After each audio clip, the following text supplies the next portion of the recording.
ఈ యొక్క వాక్యం వింటున్న మీ అందరికి కూడా నా హృదయపూర్వక వందనాలు చెల్లిస్తున్నాను.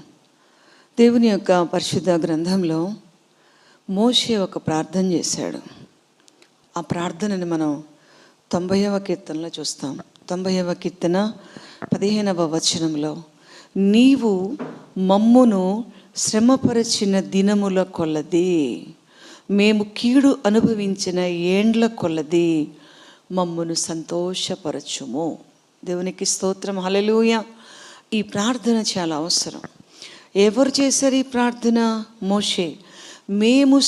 నీవు మమ్మును శ్రమపరిచిన. ఒక్కొక్కసారి దేవుడు మనల్ని శ్రమపరుస్తారు, శ్రమలో గుండా నడిపిస్తారు, శ్రమలో గుండా తప్పిస్తారు, శ్రమలో తోడై ఉంటారు.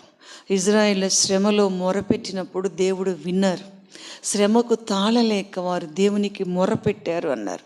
కాబట్టి మోషే ఏమంటున్నారు? ఎన్ని సంవత్సరాలు మీరు మమ్మల్ని శ్రమపరిచారో అన్నారు. కాబట్టి ఈ వాక్యం వింటున్న వారు ఎవరైనా శ్రమ పడుతూ ఉంటే ఆదరణ పొందండి, ధైర్యం పొందండి. దేవుడు ఈ మార్గంలో నడిపిస్తున్నాడేమో అని. యోబు గారు కూడా అంటాడు, నేను ఈ తర్వాత నశించిపోతున్న సువర్ణం అగ్ని పరీక్ష వలన శుద్ధీకరించబడినట్లుగా అంటారు. కాబట్టి మమ్మును శ్రమపరిచిన ఏండ్ల కొలది, ఒక నిరీక్షణతో అంటున్న మాట ఏంటంటే, మేము కీడు అనుభవించిన ఏండ్ల కొలది మమ్మును సంతోషపరచుము. హల్లెలూయా. ఎవరైతే ఈ విధంగా శ్రమ పడుతున్నారో, కీడు అనుభవిస్తున్నారో, దేవుని దగ్గర అడగడానికి మనకు ఒక అధికారం ఉంది. మోషే అడిగారు కదా, అప్పుడు దేవుడు కృప చూపించారు కదా. శ్రమపడిన వారిని కనానులోనికి ప్రవేశించినట్లుగా దుఃఖములో నుంచి సంతోషముగా మార్చివేసే దేవుడు, చీకటిని వెలుగుగా మార్చివేసే దేవుడు. ఆయన నా చీకటిని వెలుగుగా చేసి ఉన్నాడు అంటారు కదా దావీదు భక్తుడు. కాబట్టి శ్రమపడిన ఏండ్ల కొలది దేవుడు సంతోషం ఇచ్చే దేవుడు. ఈ శ్రమలో కూడా తప్పించుకునే మార్గాన్ని కూడా చూపించే దేవుడు.